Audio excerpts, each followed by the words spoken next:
পেহেলগাঁও কাণ্ডে আজ কালাইনে ধিক্কার মিছিল বের করল অখিল ভারতীয় বিদ্যার্থী পরিষদ। ধিক্কার মিছিলটি এদিন গোটা কালাইন এলাকা পরিদর্শন করে পোড়ানো হয় পাকিস্তানের জাতীয় পতাকা।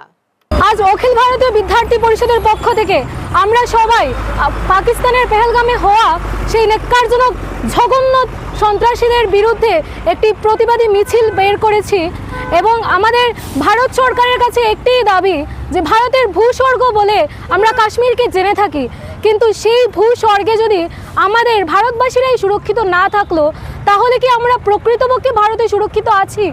এটা আমাদের সবার প্রশ্ন। আমরা যদি নিজের দেশের যে যাকে আমরা ভূস্বর্গ বলে যে অংশকে বলে থাকি সেই অংশে আমরা আজ সুরক্ষিত নই।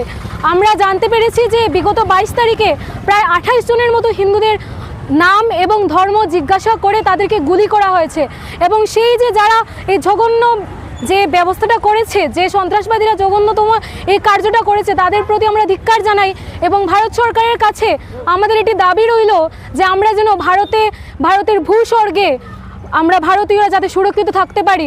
কারণ এর আগেও আমরা অনেকবার শুনেছি পাকিস্তানে হিন্দু পণ্ডিত যারা ছিল তাদেরকেও এইভাবেই বিতাড়িত করা হয়েছিল এবং এইবারে আমরা দেখতে পাচ্ছি যারা টুরিস্ট হিসাবে সেখানে ঘোরার জন্য ভারতের ভূস্বর্গকে পরিদর্শন করার জন্য যাচ্ছে তাদের উপরও হামলা চলছে। এইসব আমরা তীব্র ধিক্কার জানাই। বিদ্যার্থী পরিষদ এইসবের জন্য ভারত সরকারকে দাবি জানাচ্ছে যেন এর শীঘ্রই এর একটি আইনি ব্যবস্থা করা হয়। বলো বলো ভারত মাতা কি জয়।